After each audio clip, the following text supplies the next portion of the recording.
رمضان رمضان رمضان رمضان رمضان رمضان ناظرین السلام علیکم ورحمۃ اللہ وبرکاتہ۔ میں محمد عارف قاسمی، تحفظ دین میڈیا اور آل انڈیا بیت الامداد چیریٹیبل ٹرسٹ۔ آج ہم دہلی کے چاندن حولہ ٹاور والی مسجد میں یہاں آل انڈیا بیت الامداد کے بینر تلے ہماری ٹیم کام کر رہی ہے اور جو غریب اور بے سہارا لوگ ہیں ان تک راشن پہنچانے کا کام کیا جا رہا ہے۔ تو اس کی تفصیل جاننے کے لیے ہمارے ساتھ آل انڈیا بیت الامداد کے نائب صدر، دہلی برانچ کے نائب صدر مفتی آفتاب صاحب موجود ہیں۔ میں مفتی صاحب سے تفصیلی رپورٹ جاننا چاہتا ہوں کہ یہ سب کیا چل رہا ہے اور آپ لوگ کس کے لیے تقسیم کر رہے ہیں۔ دراصل جیسا کہ آپ دیکھ رہے ہیں یہاں جو راشن کٹ باندھی جا رہی ہیں، ابھی ہم نے ایک علاقے کا سروے کیا ہے۔ اس علاقوں میں 250 گھرانے ہیں جو کہ بالکل مستحقین ہیں اور وہاں نہ بچوں کی تعلیم کا انتظام ہے، ایک خستہ حالت ہے بہت زیادہ، اور جب کہ لاک ڈاؤن چل رہا ہے تو ان کے تو کمانے کا انتظام بھی نہیں ہے۔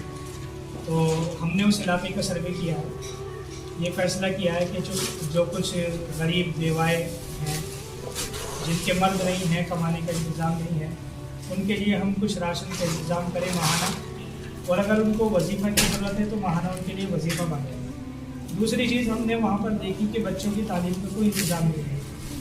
اب جو بچے اور جن ماں باپ کے پاس پیسہ ہوتا ہے وہ اپنے بچوں کو اچھے اسکولوں میں، اچھے مدارس میں پڑھا لیتے ہیں۔ یہ سب بے سہارا لوگ، جی، ان بے سہارا لوگوں کا کوئی بھی انتظام نہیں ہے۔ تو ہم نے سوچا ہے کہ وہاں ہم بیت الامداد کے پلیٹ فارم سے ایک تعلیمی نظام قائم کریں گے اور ان کے لیے ایک معلم رکھیں گے جو دنیاوی اور دینی دونوں تعلیم ان کو دے۔ اور بس یہی ہے، اور ہم اور علاقوں کا سروے کر رہے ہیں، جگہ جگہ سے لوگوں کے فون آ رہے ہیں کہ ہمیں بھی راشن کی ضرورت ہے اور ہمارے علاقے میں ایسے لوگ ہیں جن کو راشن دیا جائے، آپ آئیں اور آ کر کے ان کا سروے کریں۔ تو ہم انشاءاللہ کوشش کر رہے ہیں۔ ابھی یہ راشن کی آپ دیکھ رہے ہیں 30 سے 35 گھرانے کی ہے تقریباً۔ اس موقع پر آپ عوام سے کیا اپیل کرنا چاہتے ہیں؟ بس میں یہی اپیل کرنا چاہتا ہوں، جو ہماری عوام ہے اور جنہوں نے ہمارا تعاون کیا ہے اور جو ناظرین ہیں وہ ہمارا بھرپور تعاون کریں۔ ہم انشاءاللہ اس بیت الامداد کی خصوصیت یہ ہے کہ اس کے منتظمین جو ہے وہ صرف علماء ہیں، وہ الحمدللہ مسائل کی روشنی میں صدقات اور زکوٰۃ مستحقین تک پہنچاتے ہیں۔ تو بس ناظرین سے درخواست ہے کہ وہ اپنا صدقہ، اپنا فطرہ اور اپنی جو بھی امداد ہے وہ ہمارے پلیٹ فارم سے مستحقین تک پہنچائیں۔ انشاءاللہ ان کو مکمل ثواب ملے گا، اور لوگوں سے بھی میں گزارش کرتا ہوں وہ بھی ہمارا تعاون کریں۔ جزاک اللہ۔